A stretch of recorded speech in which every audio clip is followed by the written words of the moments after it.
ডিসেম্বৰ মাহ মানেই বনভোজৰ বতৰ পুৰণি বছৰটোক বিদায় দি নতুনক আদৰিবলৈ সাজু হৈছে ৰাজ্যবাসী ৰাজ্যৰ বিভিন্ন প্ৰান্তৰ বনভোজস্থলীসমূহত পৰিলক্ষিত হৈছে বনভোজ প্ৰেমীৰ সমাগম ব্যস্ততাপূৰ্ণ যান্ত্ৰিক জীৱনৰ পৰা ক্ষণিকৰ বাবে আঁতৰি পৰিয়াল বন্ধুবৰ্গৰ সৈতে একেলগে লগে ভাগে এসাজ খোৱাৰ আয়োজনত ব্যস্ত বিভিন্নজন দেওবাৰৰ দিনটোত বনভোজ প্ৰেমীৰ সমাগমেৰে উদুলি মুদুলি হৈ পৰিছে ৰাজ্যৰ প্ৰতিখন বনভোজস্থলী নাচি বাগি আনন্দত মতলীয়া হৈছে বিভিন্ন প্ৰান্তৰ বনভোজস্থলীসমূহ গুৱাহাটীকে ধৰি ৰাজ্যৰ প্ৰতিটো বনভোজস্থলীত দেখা গ'ল ভিৰ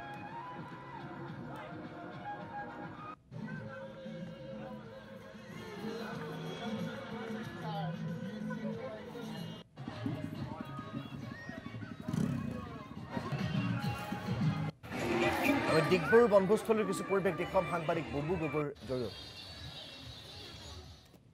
সমগ্ৰ ৰাজ্যজুৰি নৱবৰ্ষ আদৰা প্ৰস্তুতি পূৰ্ণ গতিত চলিছে আৰু আনন্দত উলহ মালহ পৰিৱেশ সৃষ্টি হৈছে বিশেষকৈ ডিগবৈ সমষ্টিত থকা নাজিৰাটিং যিখন ডিব্ৰু নৈ স্থলীত যথেষ্ট লোকে ভিৰ কৰিছে আজিও যথেষ্ট লোকে ভিৰ কৰিছে পিকনিকৰ দলসমূহ আহিছে বনভোজৰ দলসমূহ আহিছে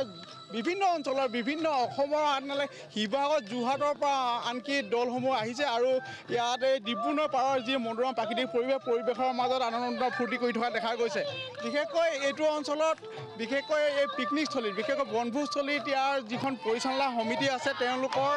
যথেষ্ট পৰিমাণে চাফ চিকুণতা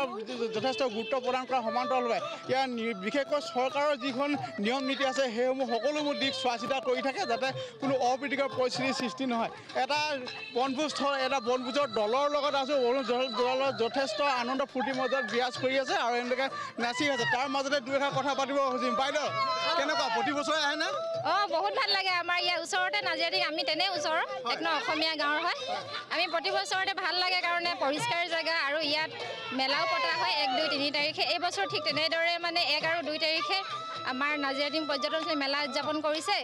আৰু সেই হিচাপে আমি ভাল লাগে ফূৰ্তি কৰিবলৈ আহোঁ এপাক জেগাডোখৰ কেনেকুৱা লাগে বহুত ভাল লাগে আমাৰ আগৰ পৰাই আহোঁ আমি মেলা পাতিছে বুলি নহয় আগৰ পৰাই আহোঁ ইয়াত মানে পিকনিক নিশ্চিতভাৱে এখন যিহেতু প্ৰাকৃতিক পৰিৱেশৰ মনোৰম পৰিৱেশ তাৰ মাজত প্ৰকৃতিক পৰিৱেশটো ধৰি ৰখাৰ ইয়াত যিখন সমিতি আছে সমিতিয়ে যথেষ্ট গুৰুত্বপূৰ্ণ ভূমিকা পালন কৰে কি ক'ব দাদা যিহেতু আপোনাৰ নেতৃত্বত বস্তুটো বৰ ধুনীয়াকৈ সজাই পৰাই থৈছে নাজিৰাটিং তামুলী পৰ্যটন উৎসৱ এবাৰ পঞ্চম বাৰ্ষিক নাজিৰাটিং তামুলী পৰ্যটন ক্ষেত্ৰখন ইতিহাস আছে ঐতিহ্য আছে যিহেতুকে ব্ৰিটিছ আমোলৰ দিনতে ইয়াত পানী পাম্প নামেৰে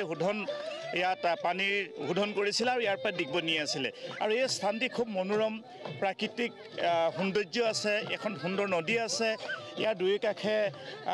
অৰণ্য আছে আৰু এই অৰণ্যৰ মাজত নিৰিবিলি পৰিৱেশত আলহীৰ সৈতে বন্ধু বান্ধৱৰ সৈতে ইয়াত এসাজ খাবৰ কাৰণে বছৰত জানুৱাৰী ফেব্ৰুৱাৰী মাহত ভৰপূৰ হৈ থাকে গতিকে এই স্থানটিক যোৱা 6 বছৰ ধৰি মই ব্যক্তিগতভাৱে উদ্যোগ লৈছিলোঁ এতিয়া এখন কমিটি আছে প্ৰায় আমাৰ 300 জনীয়া কমিটি আৰু আমি সম্পূৰ্ণ নিস্বাৰ্থভাৱে এই অঞ্চলটি প্ৰত্যেক দিনাখনে পৰিষ্কাৰ কৰোঁ আৰু যিসকল পৰ্যটক আহে তেখেতসকলক আমি আদৰণি জনাওঁ আৰু তাৰ লগে লগে আমি 1, 2, 3 জানুৱাৰী 3 দিনীয়া কাৰ্যসূচীৰে ইয়াত পৰ্যটন উৎসৱ পাতোঁ আৰু তাত আমি 100টি আত্মসহায়ক গোটক আমি বিপণী দিওঁ বিভিন্ন ধৰণৰ তেওঁলোকে ফল মূল বিক্ৰী কৰে খাদ্য সামগ্ৰী বিক্ৰী কৰে তেওঁলোকে নিজে বোৱা কাপোৰ বিক্ৰী কৰে আৰু সেই বিক্ৰী কৰি তেওঁলোকে এটা উচিত মূল্য আচলতে এই অঞ্চলৰ পৰা পায় এখন মিনি বজাৰ পায় যিহেতুকে এই অঞ্চলৰ পৰা মাকুম ডিগবৈ টিংৰাই বা ডুমডুমা তিনিচুকীয়াত বিক্ৰী কৰিলে যথেষ্ট তেওঁলোকে মধ্যভোগী যাৰা যদি বিক্ৰী কৰে তেতিয়াহ'লে টকা খুব কম লাভ হয় গতিকে ইয়াত সম্পূৰ্ণ 100% তেওঁ লাভান্বিত হয় গতিকে ইয়াত এখন মিনি বজাৰ খুলিছোঁ আৰু লগে লগে আমাৰ বিভিন্ন জাতি জনগোষ্ঠী যিসমূহ আমাৰ সংস্কৃতি আছে যিবোৰ আমি পাহৰি গৈছোঁ বা আমাৰ যুৱ প্ৰজন্মই পাহৰি গৈছে তেওঁলোকক পুনৰ উদ্ধাৰ কৰি আমি ইয়াত সাংস্কৃতিক অনুষ্ঠান মানে ইয়াত অনুষ্ঠান দিয়া হয় আচলতে ইয়াত টাই বিহু দিয়া হয় মৰাণ বিহু দিয়া হয় আদিবাসী নৃত্য দিয়া হয় নেপালী নৃত্য দিয়া হয় ঝুমুৰ দিয়া হয় বিভিন্ন জাতি জনগোষ্ঠীৰ 3 দিন কাৰ্যসূচী ভৰপূৰ হয় সেইকাৰণে আমি পৰ্যটকক আকৰ্ষিত কৰিব পৰাকৈ অঞ্চল খুব সুন্দৰকৈ সজাই পৰাই তুলিছোঁ আৰু আমাৰ ডিগবৈ আৰক্ষী চকীৰ যিসকল আমাৰ বিষয়া আছে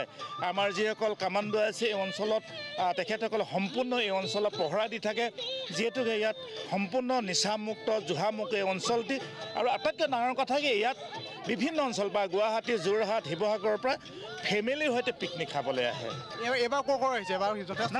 এতিয়া আমি আজি যোৱাকালি মৰিগাঁও আহিছে নগাঁও আহিছে যোৰহাট আহিছে শিৱসাগৰৰ পৰা ধন্যবাদ জ্ঞাপন কৰিছোঁ বুবু গগৈ আমাক পোনপটীয়াকৈ পৰিৱেশ দেখুওৱাৰ বাবে